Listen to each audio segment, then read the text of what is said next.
Good morning students. हम हिंदी 2 में पिछली कक्षा में चैप्टर 10 पढ़ रहे थे, जिसमें हम पढ़ रहे थे, हमारा चैप्टर का नाम था अंधेर नगरी।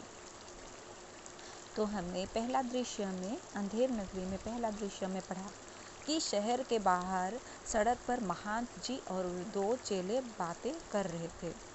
शहर के बाहर का दृश्य है, जो शहर के बाहर सड़क पर यानी कि रास्ते पर महान जी और उनके चेले जो हैं बातें कर रहे हैं। और दूसरा दृश्य में हमने पढ़ा था कि बाजार में महंत जी का चेला गोवर्धन दास आता है। महंत जी जो हैं उनका चेला गोवर्धन दास जी आता है और उसमें वह पूछता है, बाज़ार में भाव पूछता है कि सब चीज़ें कितना भाव है, आटे का कितना भाव है, चने का कितना, चीनी का कितना, सभी चीज़ जो भी रखा हुआ है। जो हलवाई वाला था उसके पास जाकर पूछा जाता है कि हलवाई का कितना है, मिठाई का कितना भाव है। तो सभी जगह में टके सेर ही बोला जा रहा है। तो हर बाज़ार में हर चीज़ें हर भाव टके सेर भाव में ही मिल रहा है। तो वह गोवर्धन दास बोलता है कि वाह वाह, बड़ा आनंद है, सचमुच सब टके सेर, मतलब यहाँ सचमुच सब कुछ टके सेर में ही मिलता है। तो हलवाई कहा, हाँ बाबा जी, सचमुच सब टके सेर, यहाँ सब चीज़ें टके सेर बिकती है। फिर गोवर्धन कहता है कि क्यों बच्चा, इस नगरी का नाम क्या है? फिर हलवाई वाला कहता है अंधेर नगरी। जो नगरी है, जिस नगरी में महंत जी गए हैं, तो वहाँ का जो नगर है उस नगर का नाम है अंधेर नगरी। तो अंधेर नगरी क्यों रखा गया? क्योंकि वहाँ का जो राजा था, उस राजा को देखकर कि वहाँ का जो राजा था वह सब चीज़ें टके सेर कर भाव रख दिया था और सब कुछ ठीक से देखभाल नहीं हो रहा था, सब अपने मन मर्जी कर रहे थे। इसलिए वहाँ का जो राजा था, जो शासक था, उसका भी बुद्धि नहीं था। वह भी जो भी करता था बिना सोचे समझे, जो भी मन करे वही करता था। इसीलिए इस पाठ का नाम रखा गया अंधेर नगरी, यानी कि उस गांव का नाम के अनुसार उस गांव का नाम अंधेर नगरी कह के पुकारा गया। तो गोवर्धन दास यही कहता है कि वाह वाह, अंधेर नगरी, चौपट राजा, टके सेर भाजी टके सेर खाजा, यानी कि हर भाव टके सेर में ही मिलता है। इस तरह ये बातें करने लगे। फिर हमने चौथा दृश्य देखा। चौथा दृश्य में देखा, महान जी नारायण के साथ जाते हैं, गोवर्धन दास बैठकर मिठाई खाने लगता है। तो चौथा दृश्य में राजसभा में राजा, मंत्री और सभा सेवक यथा स्थान बैठे हुए हैं, कि अपने अपने जगह में राजा के दरबार में सब मंत्रीगण, राजा बैठे हुए हैं। पर्दे के पीछे आवाज़ आती है, जब राजा कुछ बोल रहा है तो आवाज़ आती है, दुहाई है कि ध्वनि सुनाई देती है। तो वहाँ पर राजसभा में क्यों बैठे हुए थे? तो राजसभा में इसलिए बैठे थे कि राजा के पास ऐसे कुछ लेकर आए ऐसे लोगों को। तो फिर राजा बोले कि बोलो क्या हुआ है? तो फरियादी था, वह बोलता है कि महाराज, कल्लू बनिए की दीवार गिर पड़ी, सो मेरी बकरी उसके नीचे दब गई है, दुहाई है महाराज, न्याय हो। तो राजा के समक्ष गांव के कुछ व्यक्ति आते हैं। तो राजसभा में सबका निर्णय सुनना पड़ता है। तो सब कोई वहाँ, सेवक, राजा, मंत्री, सब कोई एक जगह बैठे हुए हैं। फिर जो व्यक्ति आया था वह कहता है, राजा पूछता है उसको कि बोलो क्या हुआ? फिर फरियादी जो है वह जो फरियाद लेकर आया था, वह कहता है, महाराज, कल्लू बनिए की दीवार गिर गई है, उसका जो दीवार है वो तो गिर गई है, सो मेरी बकरी उसके नीचे दब गई है। तो महाराज सब कहते हैं कि दुहाई है महाराज, न्याय हो। वह व्यक्ति कहता है कि आपको दुहाई हो महाराज, मेरा न्याय करो। तो राजा, अच्छा कल्लू बनिए को पकड़ लाओ। तो इस तरह एक एक को जो वहाँ जो सामने है उनको बुलाने के लिए बोल रहे हैं। तो कल्लू को बोलता है कि तुम जो बनिए हैं उसको तुम लेके आओ। फिर सेवक दौड़कर बाहर से बनिए को पकड़ लाते हैं। फिर राजा, क्यों बनिए, इसकी बकरी क्यों दबकर मर गई? कल्लू, महाराज मेरा कुछ दोष नहीं, कारीगर ने ऐसी दीवार बनाई कि गिर पड़ी। राजा, अच्छा इस कल्लू को छोड़ दो, कारीगर को पकड़ लाओ। कल्लू जाता है और सेवक कारीगर को पकड़ लाते हैं। फिर राजा, क्यों कारीगर, इसकी बकरी कैसे मर गई? कारीगर, महाराज मेरा कुछ कसूर नहीं, चूने वाले ने चूना ही ऐसा खराब बनाया कि दीवार गिर पड़ी। राजा, अच्छा उसे चूने वाले को बुलाओ। कारीगर, निकला जाता है, चूने वाले पकड़ कर लाया जाता है। तो इस प्रकार हम देखते हैं कि एक यानी कि एक व्यक्ति गया जिसकी बकरी दीवार में दबकर मर गई, तो वह कहता है कि मुझे न्याय चाहिए। तो उसने कहा कि जो बनिए हैं उसको लेके आओ। तो बनिए जाता है, फिर कहता है कि कल्लू बनिए को दीवार गिर पड़ी, सो मेरी बकरी उसके नीचे दब गई है। फिर कल्लू को कहता है कि कल्लू तुम बनिए को पकड़ लाओ। फिर दौड़ कर जाता है और पकड़ कर लाता है। फिर कहता है क्यों बनिए, इसकी बकरी क्यों दब कर मर गई?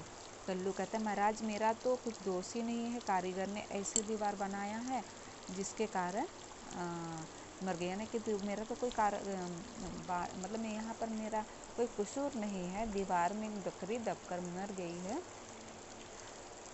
तो दीवार तो मेरी थी, तो दीवार से दबकर मर गई बकरी, लेकिन मेरा तो कसूर नहीं ही है क्योंकि दीवार तो मैंने नहीं बनाया है। तो राजा कहता है कि दीवार किसने बनाया? तो दीवार कारीगर ने बनाया था। तो कारीगर को भी पकड़ने के लिए कहा गया। फिर कारीगर को लाया गया, तो कारीगर से पूछा गया क्यों तुमने ऐसा क्यों बनाई जो बकरी मर गई? फिर कहता है कि मेरा कोई कसूर नहीं है, चूने वाले जो हमने बनाया तो जो सामान था, चूना था, वो ख़राब था, इसलिए दीवार गिर पड़ी।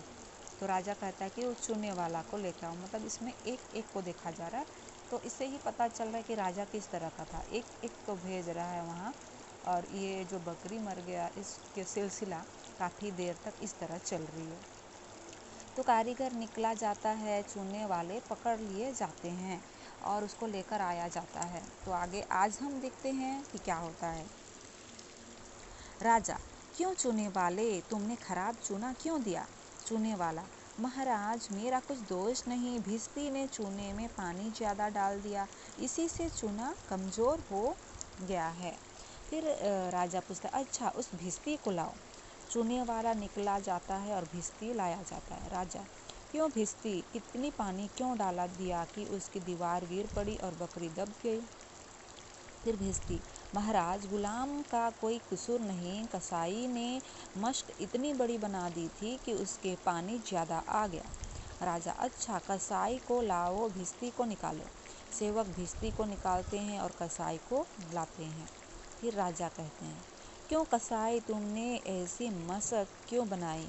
कसाई, महाराज गडरिये ने टके शेर पर ऐसी बड़ी भेड़ मेरे हाथ बेची कि मश्क बड़ी बन गई। राजा, अच्छा कसाई को निकालो, गडरिये को लाओ। कसाई निकाला जाता है और गडरिये लाया जाता है। राजा कहता है, क्यों गडरिये ऐसी बड़ी भेड़ क्यों बेची? गडरिया, महाराज उधर से कोतवाल साहब की सवारी आ रही थी, इस कारण मैंने छोटी बड़ी भेड़ का ख्याल भी नहीं किया, मेरा कुछ कसूर नहीं। राजा, अच्छा इसको निकालो, कोतवाल को पकड़ लाओ। गडरिया निकला जाता है, कोतवाल को पकड़ कर लाया जाता है। फिर राजा, क्यों कोतवाल तुमने ऐसी शानदार सवारी निकाली कि गडरिये ने घबरा कर बड़ी भेड़ बेच दी। कोतवाल, महाराज मैंने कोई कसूर नहीं किया, मैं तो शहर के इंतजाम के लिए जाता था। मंत्री, आप, यह तो बड़ा गड़बड़ हुआ, ऐसा ना हो कि ये बेवकूफ़ इस बात पर सारे नगर को फूंक दे या फांसी दे दे। मंत्री कोतवाल से, नहीं, तुमने इतनी धूम से सवारी क्यों निकाली? राजा, हाँ, तुमने ऐसी धूम से सवारी क्यों निकाली कि इसका परिणाम यह हुआ कि बकरी मर गई। कोतवाल, महाराज। राजा कहता है, कुछ नहीं महाराज, ले जाओ कोतवाल को, इसे ही शीघ्र फांसी पर चढ़ा दो। कोतवाल को पकड़कर ले लिया जाता है। तो क्या हमने देखा? तो हमने यह देखा आज कि अंधेर नगरी क्यों रखा गया। वहाँ का जो राजा था कुछ ठीक से फैसला भी नहीं कर पाता था, कुछ निर्णय खुद से नहीं ले पा रहा था। बस उसने एक एक यानी कि एक बकरी दीवार में दब कर मर गई, उसका न्याय चाहिए था उस व्यक्ति को।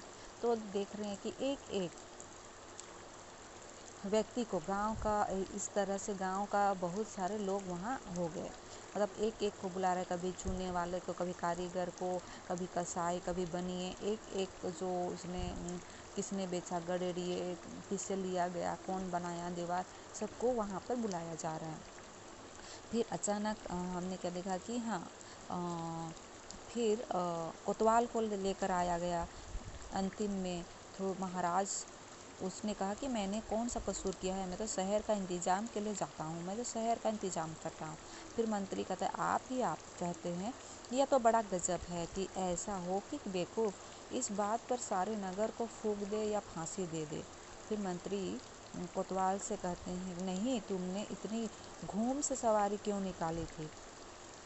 फिर राजा कहता है हाँ हाँ, तुमने ऐसी धूम से सवारी क्यों निकाली जिसका परिणाम यह हुआ कि बकरी मर गई। फिर कोतवाल कहता है महाराज महाराज। फिर राजा कुछ नहीं महाराज महाराज, वह नहीं सुनना चाहता है और अंत में उसे फांसी के फंदे पर चढ़ाना चाहता है और कहता है कि इस कोतवाल को ले जाओ और शीघ्र फांसी पर चढ़ा दो। फिर कोतवाल पकड़ कर ले लिया जाता है। तो आज के लिए हम इतना ही पढ़ते हैं, तो अगली कक्षा में हम आगे हम पढ़ेंगे और प्रस्तुत कहानी के बारे में जानेंगे। तो आज हम इतना ही पढ़ते हैं, अगली कक्षा में हम 5वां दृश्य 6वां दृश्य में क्या कहा गया है, क्या बातें हुई है, उनके बारे में जानेंगे। तो आप भी अपना पाठ्य पुस्तक अच्छी तरह से पढ़िए तो समझ में आ जाएगा।